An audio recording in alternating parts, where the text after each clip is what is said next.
السلام عليكم ورحمة الله وبركاته. الحمد لله رب العالمين، والصلاة والسلام على سيد الأنبياء والمرسلين وعلى آله وصحبه أجمعين إلى يوم الدين. أما بعد.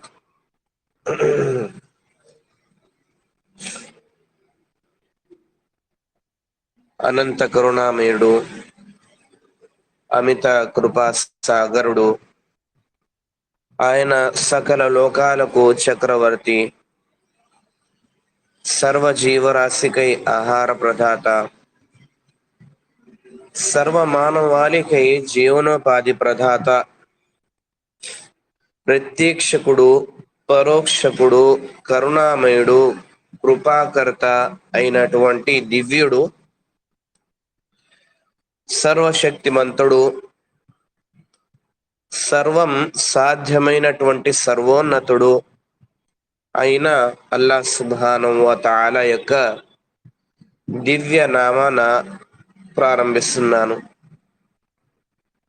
మొదటగా నాకు ఈ అవకాశాన్ని కల్పించినటువంటి అల్లాహ్కు కృతజ్ఞతలు తెలియజేసుకుంటున్నాను.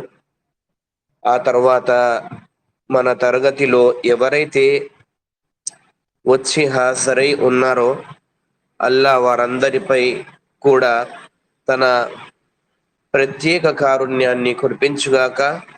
నేను మనస వాచన కర్మన మీ అందరి యొక్క కృతజ్ఞతలు కూడా అల్హమ్దులిల్లా తెలియజేసుకుంటున్నాను.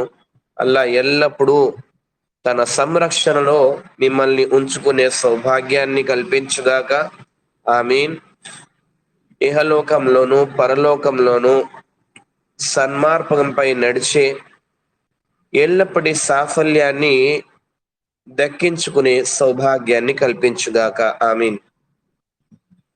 అయితే నా తోటి సహోదర సహోదరి మనులారా, అల్లాహ్ యొక్క అనుగ్రహం ద్వారా అల్హమ్దులిల్లా లా ఇలాహా ఇల్లల్లాహ్ అనేటువంటి షర్హు అషహాదతైన్ అనేటువంటి పుస్తకం నుండి మనం అనేక విషయాలు అల్లాహ్ యొక్క అనుగ్రహం ద్వారా నేర్చుకుంటూ వస్తున్నాం. అల్హమ్దులిల్లా ఏవైతే మనం వింటున్నామో వాటిని శ్రద్ధగా గమనించి విని వాటి ప్రకారాన మన జీవితాన్ని సరిచేసుకునే అల్లాహ్ సౌభాగ్యాన్ని కల్పించుగాక. ఆమె అయితే ఈ దశలో మనం 45వ పేజీ వరకు చేరుకున్నాము. కలిమా లా ఇలాహా ఇల్లల్లాహ్ యొక్క 8 షరతులలో 6వ షరతు నుండి మనం ఇప్పుడు ప్రస్తుతం నేర్చుకునేది ఉంది. అయితే 6వ షరతు గురించి మనం చూసుకుంటే 6వ షరతు విధేయత భావం. ఎటువంటి అవిధేయతకు పాల్పడిని స్వచ్ఛమైన విధేయత. కలిమా మరియు దీనిలో తెలుపబడిన విషయాలను శిరస వహించి ఆచరించాలి. విధేయత అంటే ఏమిటి? విధేయత అంటే షేక్ సాలెహ్ అల్ ఫౌజాన్ హఫిదహుల్లాహ్ వారు సెలవిస్తున్నారు, ఏవైతే విషయాలు అల్లాహ్ ఆజ్ఞాపించాడో చేయమని ఆ విషయాలను ఆలకించడం, మరియు ఏవైతే విషయాల నుండి దూరంగా ఉండండి అని నివారించాడో, హెచ్చరించాడో, ఒకవేళ మీరు చేస్తే గనక మీకు నరకంలో యాతన ఉంది, శిక్ష ఉంది అని భయపెట్టాడో అటువంటి విషయాల నుండి దూరంగా ఉండడం. ఇప్పుడు కలిమాలో విధేయత అంటే ఏవైతే ఈ కలిమాలో తెలుపబడ్డాయో వాటిపై ఆచరణ ఉండాలి. ఏవైతే చేయవద్దన్నాడో ఆ విషయాల నుండి దూరంగా ఉండాలి. కలిమాలో ఏవి చేసే ఉన్నాయి, ఏవి చేయనివి ఉన్నాయి. సులువుగా చెప్పాలంటే 2 మాటల్లో కలిమాలో మొదటగా మనం ఎవరైతే అల్లాహ్ తప్ప ఆరాధింపబడుతున్నారో తాగూత్ అనగా శైతాన్, వివిధ రూపాలలో, వివిధ రకాలలో, వివిధ జాతుల దగ్గర కొత్త కొత్త పేర్లతో వాటన్నిటిని మనం త్యజించాలి పూర్తిగా. ఆ తరువాత వాస్తవికత అయినటువంటి, సత్యం అయినటువంటి, నిజమైన ఏకైక సత్య ప్రభువులకే ప్రభు అల్లాహ్ సుబ్హానహు వ తఆలాను మనం ఏకేశ్వరోపాసనగా, అనగా కేవలం అతనొక్కడే సత్య ప్రభువు, అతను తప్ప మరే సత్య ప్రభువు లేడు అన్న నమ్మకంతో తౌహీద్ పై మనం ఆరాధన చేయాలి. ఈ రెండు విషయాలు ఈ కలిమాలో మనం గుర్తించుకోవాలి. అల్లాహ్ సుబ్హానహు వ తఆలా ఈ విషయాన్ని గురించి సూరా లుక్మాన్ 22వ పేజీలో ఈ విధంగా సెలవిచ్చారు. Woman యుస్లిమ్ వజ్హహు ఇలల్లాహ్ వహువ ముహ్సినున్ ఫఖద్ ఇస్తమ్సక bill ఉర్వతిల్ ఉస్కా. ఎవరైతే సద్వర్తనుడై ఉండి తనను తాను అల్లాహ్కు సమర్పించుకుంటాడో అతను నిశ్చయంగా గట్టి కడియాన్ని పట్టుకున్నాడు. ఇప్పుడు ఈ గట్టి కడియం అంటే ఏమిటి? వివరణలో మనం చూసుకుంటే ధార్మిక విద్వాంసులందరూ తెలిపినటువంటి విషయం ఏమిటంటే అల్ ఉర్వా అల్ ఉస్కా, ఈ వాక్యంలో ఉన్న పదం గట్టి కడియం, దాని యొక్క అనువాదం. దీనికి మనం చూసుకుంటే అర్థం ఏమి వస్తుందంటే కలిమాయే లా ఇలాహ ఇల్లల్లాహ్. అంటే లా ఇలాహ ఇల్లల్లాహ్ ఎవరైతే నిష్కల్మషమైనటువంటి, స్వచ్ఛమైనటువంటి, శుభ్రమైనటువంటి, సున్నిత మనస్సుతో అల్లాహ్ సుబ్హానహు వ తఆలా ముందు తమను తాముగా సమర్పించుకుంటాడో, ఏదైతే అల్లాహ్ తెలిపాడో దాన్ని చేస్తాడో, ఏదైతే అల్లాహ్ నివారించాడో దాని నుండి దూరంగా ఉంటాడో అటువంటి వ్యక్తికి ఎల్లప్పటి సాఫల్యం, స్వర్గం దొరుకుతుంది. ఈ వివరణ ఇమాం ఇబ్న్ బాస్ రహిమహుల్లా వారు తమ ప్రసంగంలో తెలియజేశారు. మరియు అల్లాహ్ సుబ్హానహు వ తఆలా సూరే అజ్-జుమర్ లో మనం చూసుకుంటే 54లో ఈ విధంగా సెలవిస్తున్నారు. వఅనీబు ఇలా రబ్బికుం వఅస్లిము లహు మిన్ కబ్లి అన్ యఅతియకుముల్ అజాబ్. మీరందరూ మీపై విపత్తు వచ్చి పడకముందే మీ ప్రభువు వైపునకు మరలండి, ఆయన విధేయత చూపండి. మీకు మీ చావు వచ్చే ముందే మీరు బుద్ధి తెచ్చుకోండి, మీరు అల్లాహ్తో భయపడి ఆయన మార్గంపై వచ్చేయండి, ఆయన చెప్పిన దాన్ని చేయండి, ఆయన వద్దన్న దాని నుండి మీరు దూరంగా ఉండండి. కాబట్టి కలిమా మనం ఏ విధంగానైతే చదవాలో ఆ విధంగా మనపై ఆపద రాక ముందే మనం చదవాలి. దాని యొక్క అవగాహన సరైన విధంగా మన ధార్మిక విద్వాంసులు, సలఫ్, ధార్మిక పండితులు చెప్పిన విధంగా మనం నడుచుకుంటే మనకు ఎల్లప్పటి సాఫల్యం సులభం అవుతుంది. అయితే విధేయత భావం తర్వాత మనం 7వ షరతును గనక గమనిస్తే 7వ షరతు 46వ పేజీలో చూసుకోండి. స్వీకారం గురించి ఉంది.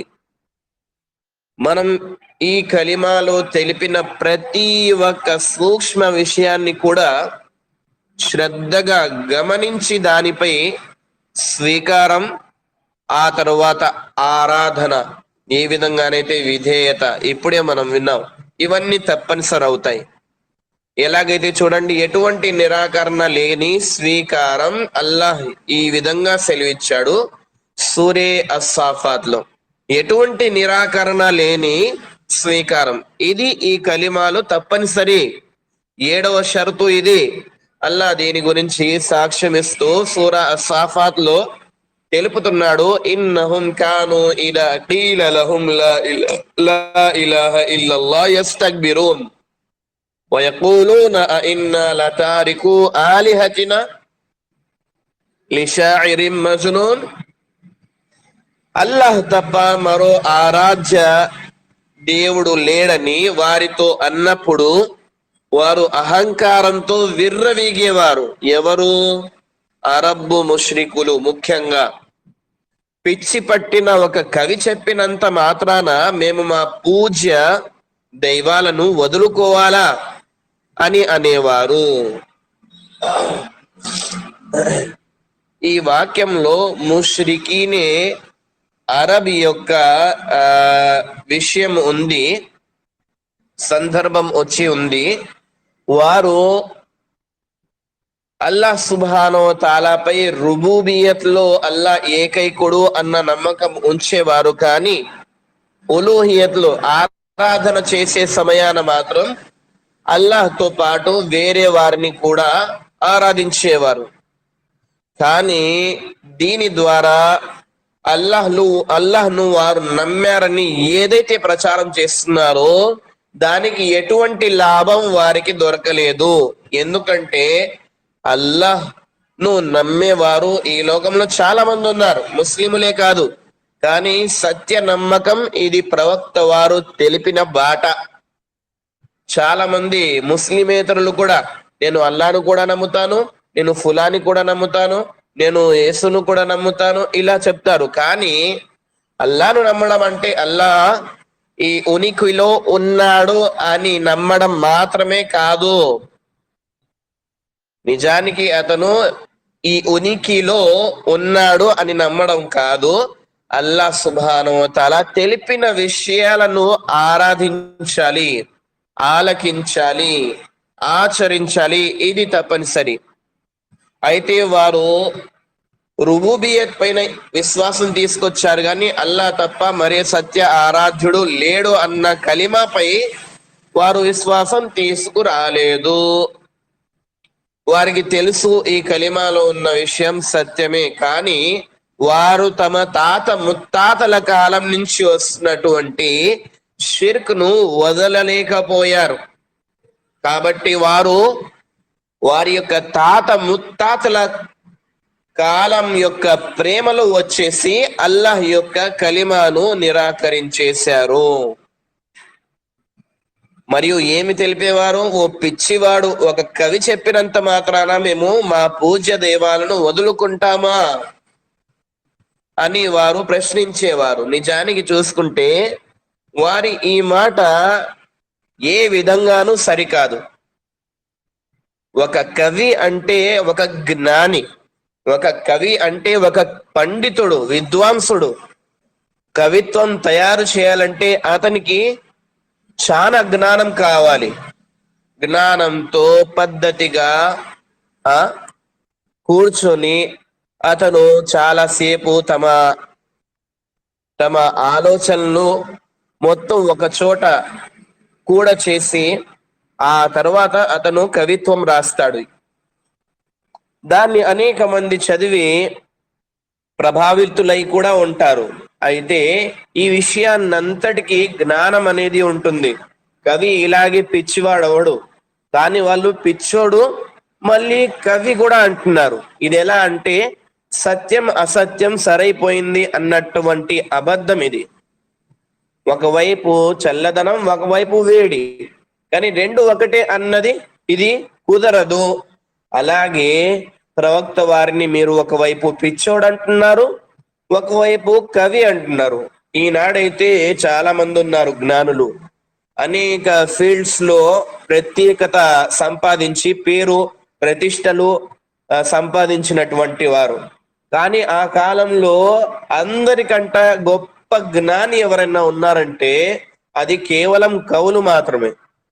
ఎందుకంటే వాళ్ళు రాజ్యాన్ని పరిపాలించేటటువంటి రాజుల కింద మంత్రుల పదవులు తీసుకునేవారు. ధనం ఉన్నవాడు, ఆస్తి ఉన్నవాడు, సామ్రాజ్యం పదవులు ఉన్నవాడు రాజుగా మాడేవాడు. కానీ ఎవరైతే జ్ఞానవంతులో వారి దగ్గర ధనం లేకపోయినా మంత్రుల వంటి పెద్ద పెద్ద అధికారాలు వాళ్ళకి దక్కాయి, పదవులు వాళ్ళకి దక్కాయి. వాళ్ళు సలహాలు ఇచ్చేవారు, తమ రాజులకు ఎలా సామ్రాజ్యాన్ని నడపాలి, ఎప్పుడు ఎలా ఎవరితో సహవాసం చేయాలి, ఎప్పుడు ఎలా ఎవరితో యుద్ధం చేయాలి, ఎలా ఆక్రమణ చేయాలి, సామ్రాజ్యాన్ని పెంచాలి, ఇలాంటివన్నీ జ్ఞానవంతులు మాత్రమే చేయగలరు. కాబట్టి ఒకవైపు కవి అంటూ ఒకవైపు పిచ్చివాడు అంటున్నారు చూడండి వాళ్ళు ప్రవక్త వారిని సల్లల్లాహు అలైహి వసల్లం. నిజానికి ఇది పచ్చి అబద్ధం, దీనిలో ఎటువంటి సత్యము లేదు. వారి ఈ యొక్క కలిమాలో స్వీకారం అన్నది కుదరలేదు వాళ్ళకి, కాబట్టి వాళ్ళకి ఎటువంటి లాభం కలగలేదు.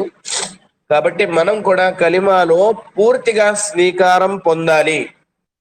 ఏవైతే విషయాలు తెలిపబడ్డాయో పూర్తిగా స్వీకరించాలి. ఏ ఒక్క చిన్న విషయాన్ని కూడా మనం నిరాకరించకూడదు. అల్లాహ్ సుబ్హానహు వ తఆలా వదిలి మిగతా దేవి దైవాలు ఏవైతే ఉన్నాయో అసత్యం, వాటిని త్యజించాలి. మాకెందుకు లేండి, మేము త్యజించము అంటే అది తప్పు. దాని ద్వారా ఒక విశ్వాసి అవిశ్వాసంలోకి ప్రవేశిస్తాడు, అతని కలిమా విరిగిపోతుంది, అతను ఇతరుల వలె ముస్లిమేతరుల వలె అయిపోతాడు. కాబట్టి అల్లా చెప్పిన ఏ ఒక్క విషయాన్ని కూడా తూచా తప్పకుండా పాటించాలి. ఏ ఒక్క విషయాన్ని కూడా వ్యతిరేకత చూపించినా ధిక్కరించినా వారు ఇస్లాం నుండి బయటకు వెళ్ళిపోతారు. కాబట్టి విషయాలను గమనించాలి. పూర్తి స్వీకారం ఈ కలిమాలో తప్పనిసరి. 8వ విషయం చూడండి, అల్లాహ్ సుబ్హానహు వ తఆలా తప్ప మిగతా ఆరాధింపబడుతున్న అసత్య దైవాల యొక్క తిరస్కారం, ఇది తప్పనిసరి.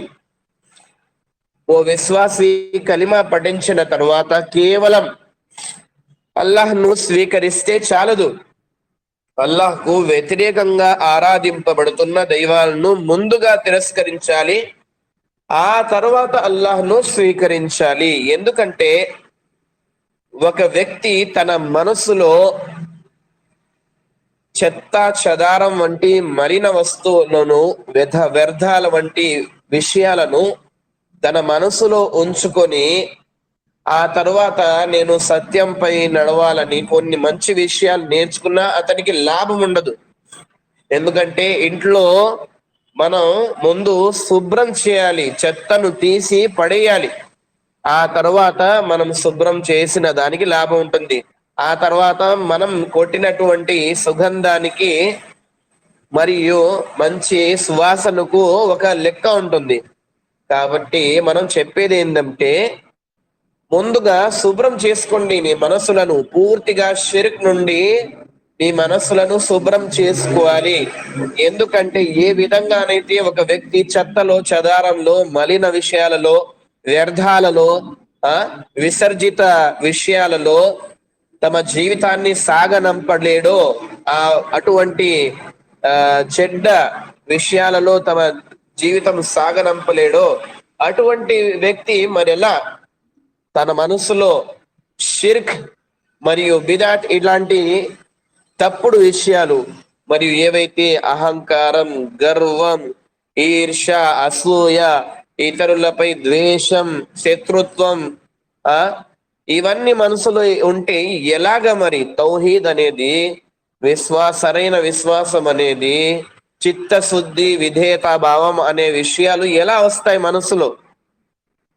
కాబట్టి ముందుగా మనం పూర్తిగా చెత్తను తొలగించేసేయాలి. ఆ తర్వాత శుభ్రం చేసుకున్న ఇంటికి ఒక లెక్క ఉంటుంది. ఆ ఇంట్లో ఉన్నంత వరకు మనకు సంతోషం ఉంటుంది. కాబట్టి ఎక్కడైతే చెత్త చెదారం ఉంటుందో అక్కడ మంచి విషయాలు ఉండలేవు. వాటిని త్యజించి ఆ తర్వాత మనం మంచి విషయాలను స్వీకరించాలి. అలాగే అల్లాహ్ తప్ప మిగతా ఆరాధింపబడుతున్న అసత్య ఆరాధ్యులు ఎవరైతే ఉన్నారో వారందరినీ త్యజించాలి. ఆ తర్వాత కేవలం నా సత్య ప్రభువు అల్లాహ్ సుబ్హానహు వ తఆలా అన్న విషయాన్ని స్వీకరించాలి. ఏ వ్యక్తి అయితే ఇతర దైవాలను తిరస్కరించక అల్లాహ్ను స్వీకరిస్తానని చెబుతాడో అతను అసత్యవాది. ఎందుకంటే ఇది కుదరదు. అసలు ఈ షరతు ద్వారా మనకు తెలిసిన విషయం ఏమిటంటే అల్లాహ్ను వదిలి ఆరాధింపబడుతున్న వాటిపై ఆరాధిస్తున్న వారిపై మనస్సులో విసుగు మరియు ద్వేష భావాలు ఉంచడం తప్పనిసరి. షిర్క్ అనేది చెత్త చెదారం వంటిది, మలినం, వ్యర్థం, మూత్రం, ఇట్లాంటి విసర్జన ఇది. దానితో అలాగే మనం దాన్ని మనం అలాగే చూడాలి షిర్క్ను. మరియు ఎవరైతే షిర్క్ చేస్తున్నారో అటువంటి వారి పట్ల కూడా మనసులో వారి యొక్క వ్యక్తిగతంగా వారిపై శత్రుత్వం కాదు ఇది, వారి యొక్క మనసులో ఉన్న తప్పు ప్రకారంగా వారితో శత్రుత్వం ఇది.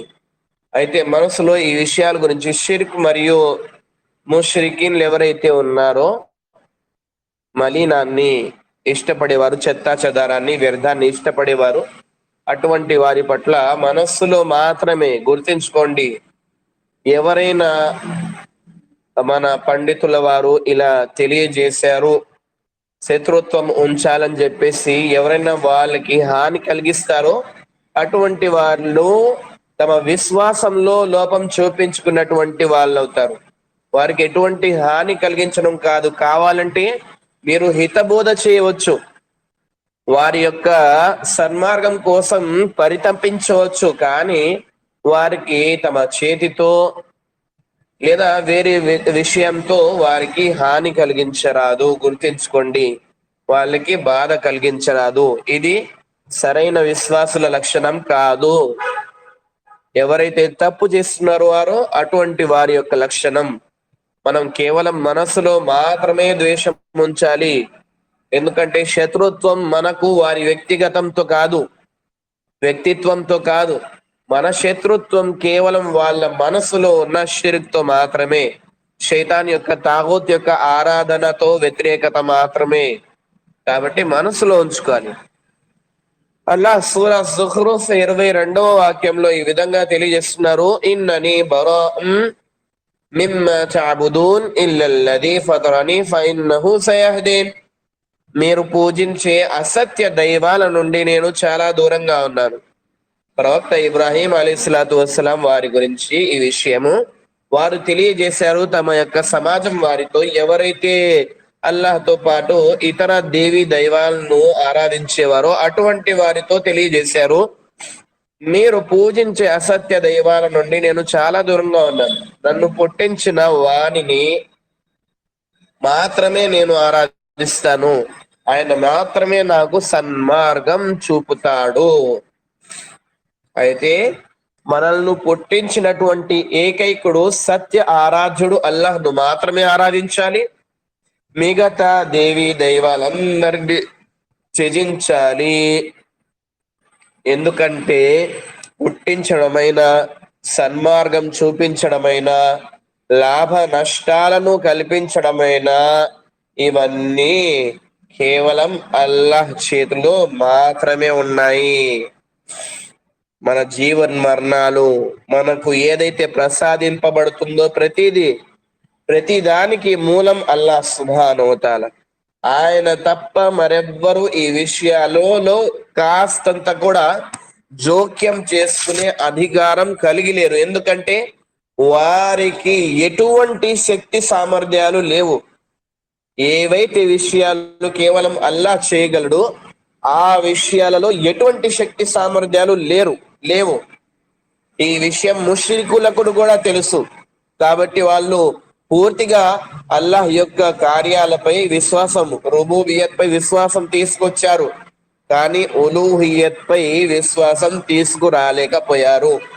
ఆరాధనలో అల్లాహ్కు మాత్రమే ఆరాధన ప్రత్యేకించాలి అన్న విషయంలో వాళ్ళు పొరపడ్డారు. సరే, అల్లాహ్ సుబ్హానహు వ తఆలా సూర ముంతహినాలో 4వ వాక్యంలో ఈ విధంగా తెలియజేస్తున్నారు.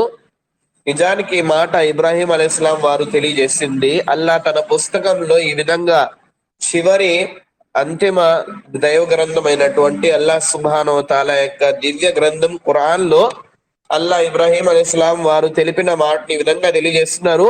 అది కానత్ లకుం ఉస్వతున్ హసనతున్ ఫీ ఇబ్రాహీం والذين معه إذ قالوا لقومهم إنا براء منكم ومما تعبدون من دون الله كفرنا بكم وبدا بيننا وبينكم العداوة والبغضاء أبدا حتى تؤمنوا بالله وحده. ఓ ముస్లిములారా, మీరు ఇబ్రాహీములోను అతని వెంటనున్న వారిలోనూ అత్యున్నతమైన ఆదర్శం ఉంది. మీ అందరికీ వారిలో మరియు వారితో ఉన్న వారి యొక్క అనుచరులలో, వారి బాటపై నడిచేటటువంటి విశ్వాసులలో మీకు అత్యుత్తమైనటువంటి అతి ఉన్నతమైనటువంటి ఆదర్శం ఉంది. వారంతా తమ జాతి వారితో స్పష్టంగా ఇలా తెలిపేశారు. ఏమని? మీతోనూ అల్లాహ్ను వదిలి మీరు పూజించే వారందరితోనూ మాకెలాంటి సంబంధం లేదు. మేము మిమ్మల్ని మీ మిథ్యా విశ్వాసాలను తిరస్కరిస్తున్నాము. ఒకే ఒక్కడైన అల్లాహ్ను మీరు విశ్వసించనంత వరకు మాకు మీకు మధ్య శాశ్వతంగా విరోధం, వైషమ్యం ఏర్పడినట్లే. అయితే ఈ వాక్యంలో ఇబ్రాహీం అలైహిస్సలాం వారు వారి బాటపై అనుసరించే వారి యొక్క సహచరులు ఎవరైతే ఉన్నారో స్పష్టంగా ఈ విషయాన్ని ముష్రికులకు తెలియజేశారు. మేము మీతోనూ కూడా మీరు ఆరాధిస్తున్నటువంటి అసత్య దైవాలతో కూడా విసుగు చెందుతున్నాము. మీరు ఎప్పటి వరకైతే ఈ విషయాలు వదిలిరారో అప్పటి వరకు మా యొక్క ద్వేషం, మా యొక్క విరోధం, వైషమ్యం మీతో ఉంటుంది శాశ్వతంగా. ఎప్పటి వరకైతే మీరు రారో అప్పటి వరకు అని స్పష్టంగా వాళ్ళు తెలియజేశారు. అలాగే మనం కూడా స్పష్టంగా త్యజించాలి ఇతర అసత్య దైవాలను పూర్తిగా త్యజించాలి. ఆ తర్వాత అల్లాహ్ను ఆరాధిస్తే దానికి అల్లాహ్ మనకు లాభాన్ని ప్రసాదిస్తాడు. కాబట్టి గమనించాలి.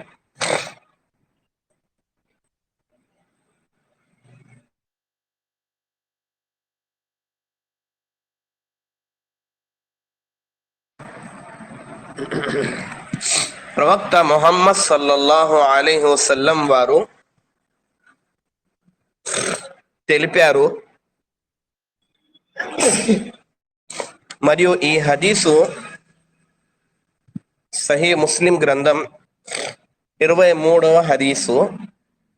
ప్రవక్త ముహమ్మద్ సల్లల్లాహు అలైహి వసల్లం వారు సెలవిచ్చారు, మన్ ఖాల లా ఇలాహ ఇల్లల్లాహ్ వకఫర బిమా యఅబుదూన మిన్ దూనిల్లాహ్ హరుమ మాలుహు వదముహు వహిసాబుహు అలల్లాహ్ అజ్జ వజల్.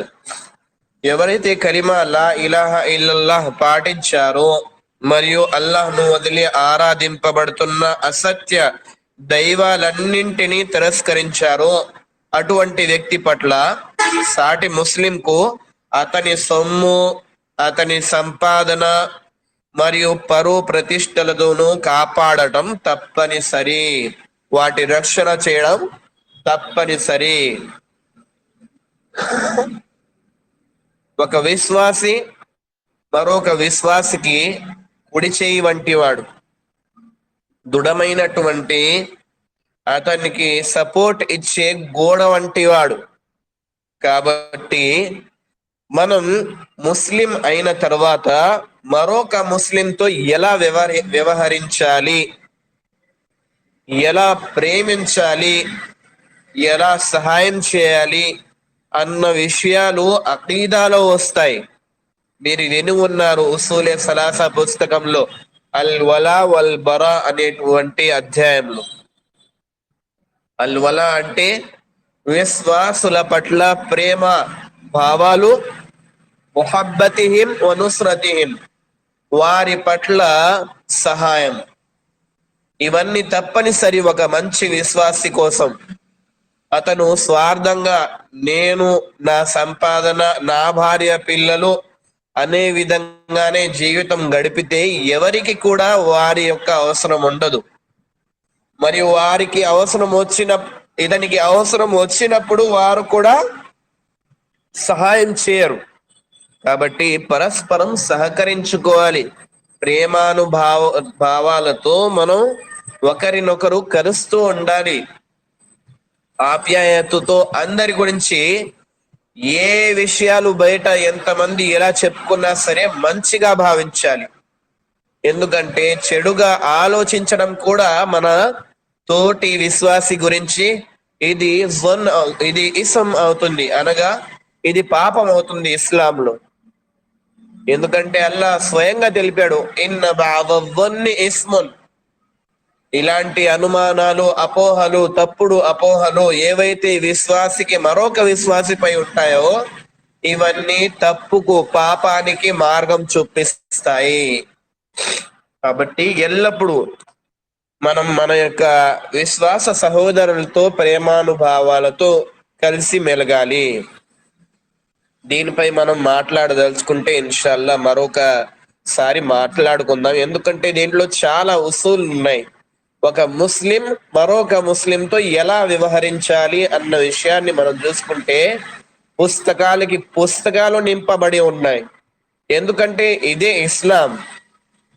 ఎవరైతే తన యొక్క ప్రవర్తనను మార్చుకొని ఇతర విశ్వాసులతో, అల్లాహ్ యొక్క దాసులతో కలిసి మెలుగుతాడో అటువంటి విశ్వాసం అందరికన్నా దృఢమైనటువంటిది. కాబట్టి ఇన్షాల్లా ఈ మ్యాటర్లో మనం చూసుకుంటే చాలా విషయాలు వస్తాయి, కానీ ప్రస్తుతం అవన్నీ ఇక్కడ మనం తెలపలేము. కాబట్టి ఇంతటితో మనం అల్హమ్దులిల్లా మనం ఆపేసి ఈ విషయాన్ని ముందుకు ఇన్షాల్లా మనం నడుద్దాం.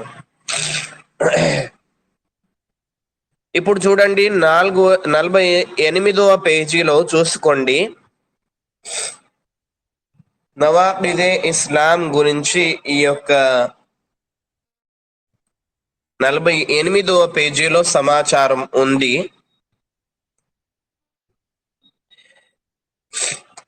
మొత్తం 10 విషయాలండి. షేఖుల్ ఇస్లాం ఇమాం ముహమ్మద్ ఇబ్ను అబ్దుల్ వహాబ్ రహిమహుల్లా వారు ఈ 10 విషయాలను తన పుస్తకం నవాఖిదే ఇస్లాంలో జమ చేశారు. ఈ ఉసూల్ను తయారు చేసి వారి యొక్క నవాఖిదే అల్ ఇస్లాం అన్న పుస్తకంలో జమ చేశారు. ఈ విషయాల గురించి కూడా మనం జ్ఞానం నేర్చుకోవడం చాలా తప్పనిసరి.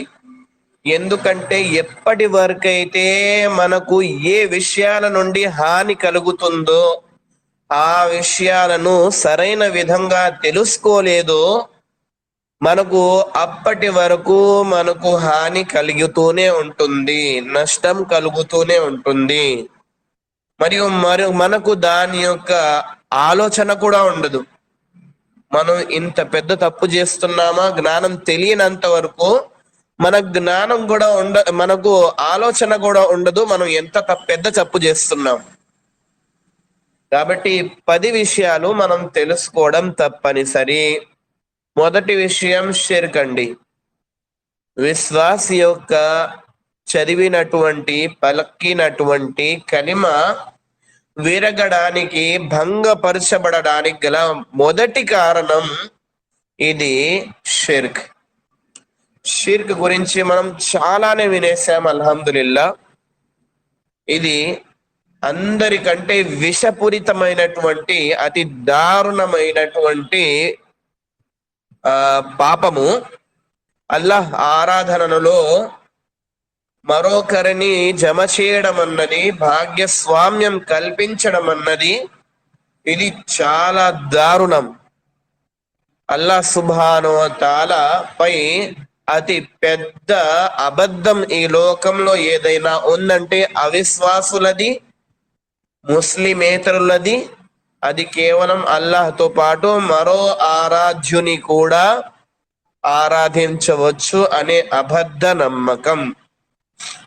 అల్లాహ్ సూరే నిసాలో 48వ వాక్యంలో ఈ విధంగా ఈ విషయాన్ని గురించే సెలవిచ్చాడు. ఇన్నల్లాహ లా యగ్ఫిరు అన్ యుష్రక బిహ్ వ యగ్ఫిరు మా దూన జాలిక లిమన్ యషా. తనకు భాగ్యస్వామిగా మరొకరిని కల్పించడాన్ని అనగా షిర్క్ చేయడాన్ని అల్లా ఎన్నప్పటికీ క్షమించడు. ఇది తప్ప ఆయన తాను కోరిన వారి ఇతర పాపాలను క్షమిస్తాడు. అల్లా ఏ విషయాన్నైనా క్షమించగలడు, కానీ మీరు ఈ అపోహలో ఉండకూడదు. అల్లా ఏదైనా క్షమిస్తాడంట, షిర్క్ తప్ప మిగతావి అయితే నేను తప్పుడు కార్యం చేయవచ్చు, ఇదే విధంగా నేను ఇతరుల గురించి దుర్భాషలాడవచ్చు, లేదా ఇతరుల గురించి ఇతరుల ముందుకు వెళ్ళి తప్పుగా వారి గురించి అపోహలు వేస్తూ చెప్పవచ్చు, లేదా ఇతరులకు మనం వారి యొక్క సొమ్మును నష్టం కలిగించవచ్చు, ఇతరుల మానానికి నష్టం కలిగించవచ్చు, దొంగతనం చేయవచ్చు, వ్యభిచారం చేయవచ్చు, ఎవరినైనా హత్య చేయవచ్చు. అల్లా క్షమిస్తాడు అనుకుంటే ఇది చాలా పెద్ద పొరపాటు. తెలియక చేసిన వ్యక్తి క్షమాపణ వేరుకుంటే అతని విషయం వేరుగా ఉంటుంది. తెలిసి చేసి తర్వాత క్షమాపణ వేడుకునే వ్యక్తి విషయం వేరుగా ఉంటుంది. కాబట్టి అల్లాహ్ కోరుకుంటే తన దాసులలో ఏ విషయాన్నైనా క్షమించాలనుకుంటే క్షమించగలడు. ఇప్పుడు మీ యొక్క తప్పుడు కార్యాన్ని మిమ్మల్ని క్షమిస్తాడు తప్పనిసరిగా అన్న విషయం కాదు. ఇక్కడ అల్లాహ్ తలచుకుంటే ఎవరి యొక్క పాపాన్నైనా క్షమించగలడు. ఈ సామర్థ్యం అతనికి ఉంది. ఈ సామర్థ్యం అతనిని వదిలి ఎవరిలో లేదు అన్న విషయం నిజానికి ఈ వాక్యంలో ఉంది. కాబట్టి గమనించాలి, తెలిసి చేయడం అన్నది చాలా పెద్ద తప్పు. ఎంతగా కుదిరితే అంతగా దాని నుండి మనం దూరంగా ఉండాలి. అవిధేయతకు మనం పాల్పడకూడదు. అల్లాహ్ సుబ్హానహు వ తఆలా సూరే అల్ మాయిదా 72వ వాక్యంలో ఈ విధంగా సెలవిస్తున్నారు. ఇన్నహు మన్ యుష్రిక్ బిల్లాహ్ ఫఖద్ హర్రమల్లాహు అలైహిల్ జన్న వ మఅవాహున్ నార్ వ మా లిజ్జాలిమీన మిన్ అన్సార్. అల్లాహ్కు సహవర్తులుగా ఇతరులను ఎవరైతే కల్పించుకున్నారో అటువంటి వారి కోసం అల్లాహ్ స్వర్గాన్ని నిషేధించాడని తెలుసుకోండి. అతని నివాసం నరకాగ్ని. మరియు ఇటువంటి దుర్మార్గులకు సహాయపడే వారెవరూ ఉండరు. మొట్టమొదటి విషయం ఏమిటి? షిర్క్ చేసే వారిపై అల్లాహ్ యొక్క మొట్టమొదటి విషయం స్వర్గం ఎల్లప్పటి కోసం నిషిద్ధం. స్వర్గ ప్రవేశం అతనికి లేనే లేదు. స్వర్గం లేకపోతే మరెక్కడికి వెళ్తాడు? నరకంలోకి వెళ్తాడు. నరకాగ్నిలో ఎల్లప్పటి గృహాన్ని తయారు చేయబడుతుంది అతని కోసం. మరియు ఇటువంటి దుర్మార్గులు, ఎందుకంటే వారు తమపై స్వయంగా దౌర్జన్యం చేసుకున్నారు. సకల లోకాలను సృష్టించి పాలిస్తున్నటువంటి వాడు, పద్ధతిగా నియమంగా ప్రతిని నడిపిస్తున్నటువంటి వారు, సృష్టి రహస్యాలను తెలుసుకున్నటువంటి వాడు, సృష్టిని నియమించి నిర్వహిస్తున్నటువంటి వాడు వ్యవహారాలను, ఇది కేవలం అల్లాహ్ అని ప్రతి మానవుడికి తెలుసు.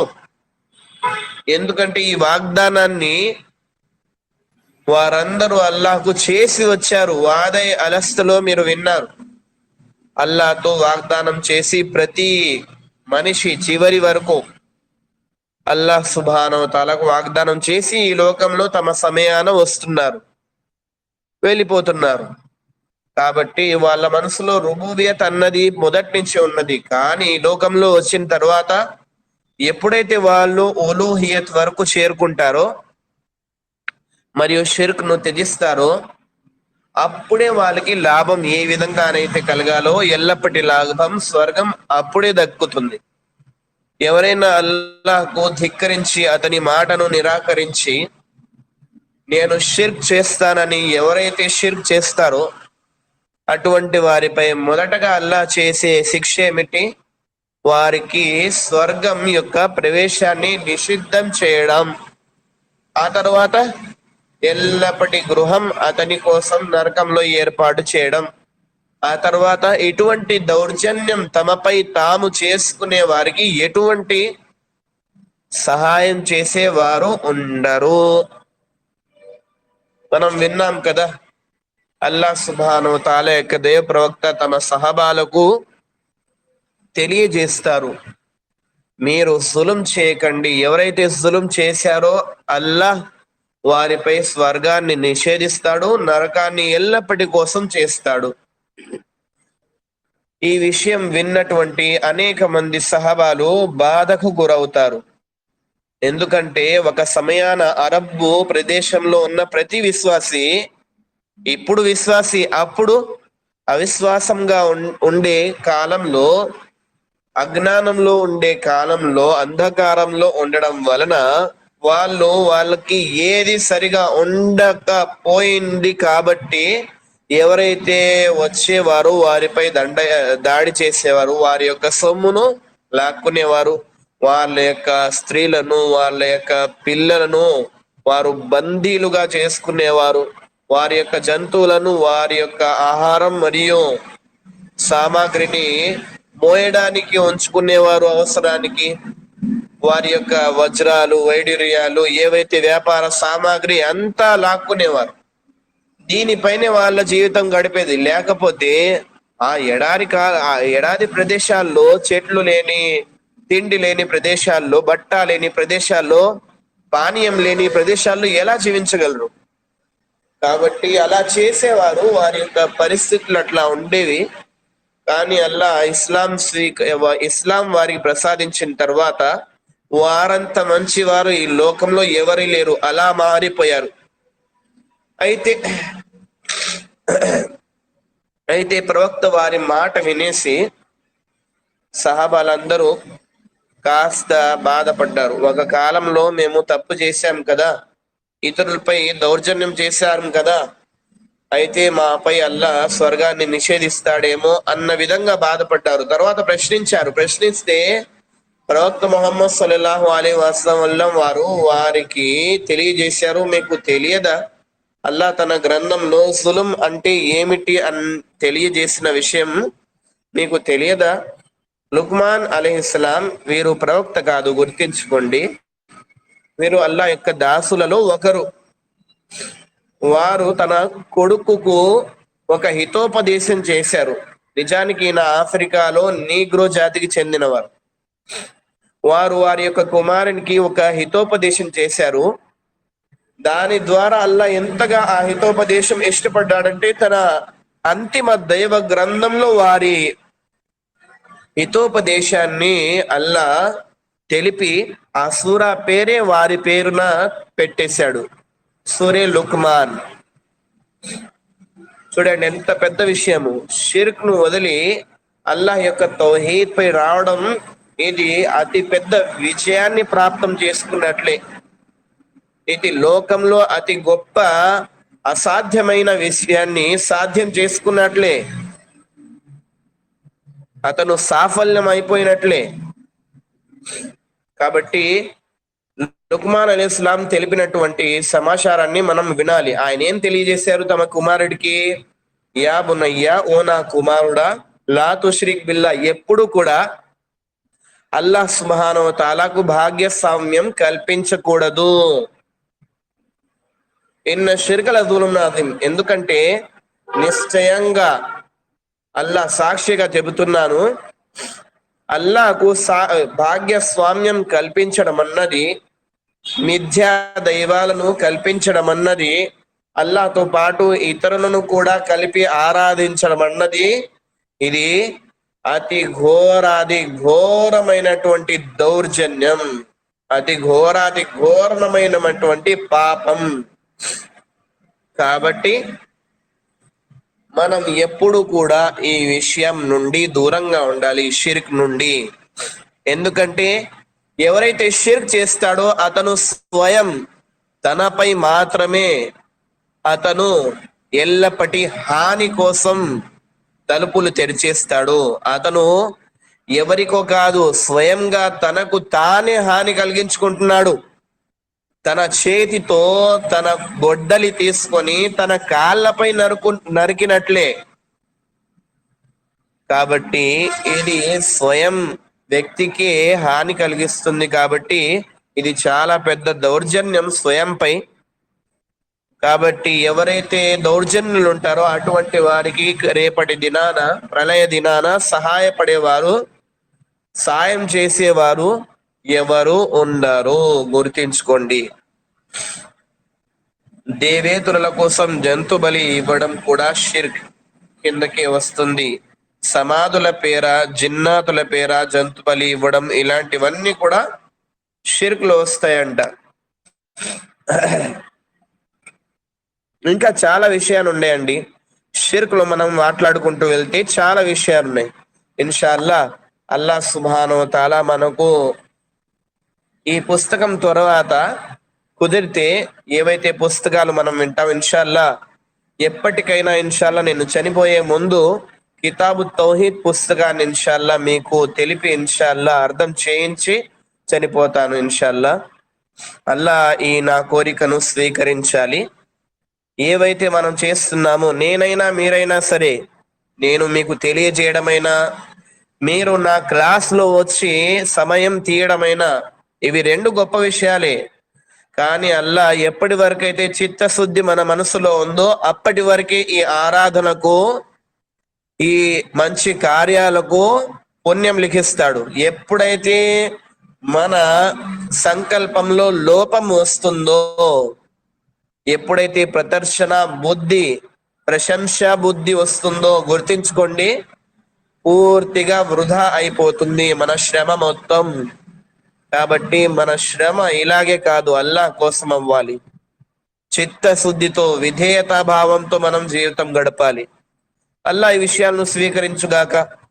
పూర్తి స్వచ్ఛమైన మనస్సుతో ఏది చేసినా చేసే సౌభాగ్యాన్ని అల్లాహ్ మనందరికీ కల్పించుగాక. ఆమీన్. అయితే సహోదరులారా, ఆరాధనలు అనేవి చాలా ఉన్నాయి. ఉదాహరణకు మనం ఆరాధన యొక్క అర్థం గనక తెలుగు భాషలో వింటే, ఇమాం ఇబ్నే తైమియా రహిమహుల్లా తన మజ్మూఉల్ ఫతావా అనే పుస్తకంలో తెలియజేశారు, అల్ ఇబాదా హువ ఇస్మున్ జామిఉన్ లికుల్లి మా యుహిబ్బుహుల్లాహు వ యర్దాహ్ మినల్ అక్వాలి వల్ అమాలి అజ్-జాహిరా వల్ బాతినా. ఇమాం ఇబ్నే తైమియా రహిమహుల్లా వారు తెలియజేస్తున్నారు, ఆరాధన అంటే ఏమిటి? జవాబుగా వాళ్ళు తెలియజేస్తున్నారు, ప్రతి ఒక్క విషయం, ఏ విషయం నుండైతే అల్లాహ్ సంతోషిస్తాడో, ఏది చేసిన తరువాత అతను మనల్ని ప్రేమిస్తాడో, ఇటువంటి మంచి ప్రతి విషయం ఇది ఆరాధన అవుతుంది.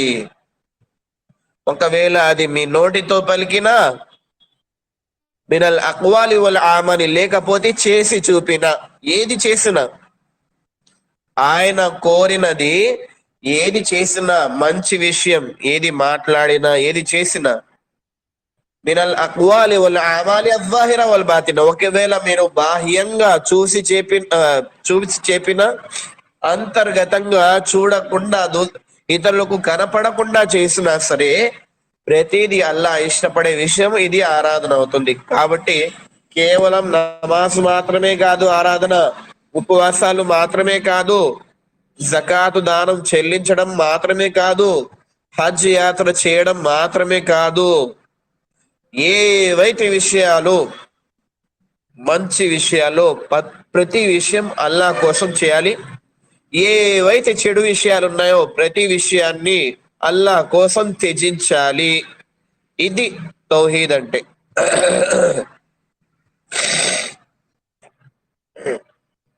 అయితే ఇప్పుడు ఆరాధనలు అనేవి అనంతం. వేటిలో కూడా, ఏ ఒక్కదానిలో కూడా కాస్తంత సమయం, కాస్తంతైనా సరే ఇతరులకు భాగ్యస్వామ్యం కల్పిస్తే, అంటే అల్లాహకు చేసే విషయాన్ని అల్లాహతో పాటు వేరే వారి కోసం కూడా చేస్తే, ఇప్పుడు ఆ విషయం ఏమవుతుంది? షిర్క్ అవుతుంది. షిర్క్ అనే విషభరితమైనటువంటి విషయాన్ని అల్లాహ్ కాస్తంత కూడా ఒప్పుకోడు. ఎందుకంటే ఎవరైతే తన మనసులో, ప్రవక్త వారు తెలిపారు, ఒక రాయి గింజంతైనా సరే షిర్క్ ను తమ మనసులో ఉంచుకొని చనిపోయాడో అతని గమ్యస్థానం ఎల్లప్పటి కోసం నరకమే అని తెలియజేశారు. కాబట్టి మనం గుర్తించుకోవాలి, ఈ ఆరాధనలో కూడా మనం అల్లాహకు వేరే వారిని భాగ్యస్వాములుగా, మిథ్యా దైవాలుగా, ఆరాధనకు అర్హులుగా చేసుకోరాదు. గుర్తించుకోండి. అది ఒకవేళ ఒట్టు వేయడంలో అయినా సరే, అది ఒకవేళ నమ్మకం ఉంచడంలో అయినా సరే, అది ఒకవేళ జంతు బలి ఇవ్వడంలో అయినా సరే, అది ఒకవేళ వేడుకోవడంలో అయినా సరే, అది ఒకవేళ ఆశించడంలో అయినా సరే, ఏదైనా సరే, ఏవైతే విషయాలు ఉన్నాయో అన్నిటినీ అల్లాహ్ కోసం మనం సమర్పించుకోవాలి. అప్పుడే మనకు దొరకాల్సిన లాభం దొరుకుతుంది. లేకపోతే ఈ విషయాల ద్వారా అతని కరిమ విరిగిపోతుంది. అతను ముస్లిమేతరులలో శువారైపోతాడు.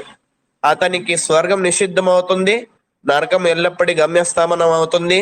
అటువంటి తమపై తాము దౌర్జన్యం చేసుకున్న వారికి ఎవరు సహాయం చేయరు రేపటి దినాన. కాబట్టి గుర్తించుకోండి, అల్లా ఈ విషయాలను మనం గమనించే సౌభాగ్యాన్ని కల్పించుగాక, ఈ విషయాల్లో ఉన్న సత్యాన్ని గ్రహించే సౌభాగ్యాన్ని కల్పించుగాక. శ్రద్ధగా మనం విన్న విషయాలను కాస్త తీరిక సమయంలో ఇంకా మంచిగా అర్థం చేసుకుంటూ గ్రహించే సౌభాగ్యాన్ని కల్పించుగాక. ఇహలోకంలో, పరలోకంలో సన్మార్గంపై నడిచి ఎల్లప్పటి సాఫల్యాన్ని దక్కించుకునే సౌభాగ్యాన్ని కల్పించుగాక. అల్లాహ్ సుబ్హానహు వ తఆలా మమ్మల్ని అందరినీ ప్రేమించుగాక. మన కార్యాలను మనం అల్లాహ్ కోసం సరిచేసుకొని అల్లాహ్ యొక్క దొరికిన ఈ జీవితాన్ని మంచిగా సంతోషంగా జీవించుకునే సౌభాగ్యాన్ని కల్పించుగాక. ఇస్లాంపై, సరైన విశ్వాసంపై, పూర్తి షిర్క్ నుండి విడనాడి మనం మరణించే సౌభాగ్యాన్ని కల్పించుగాక. ఆమీన్. వాఖిరు దవానా అల్హమ్దులిల్లాహి రబ్బిల్ ఆలమీన్. సుబ్హానకల్లాహుమ్మ బిహమ్దిక అష్హదు అల్లా ఇలాహా ఇల్లా అంత అస్తగ్ఫిరుక వ అతూబు ఇలైక్.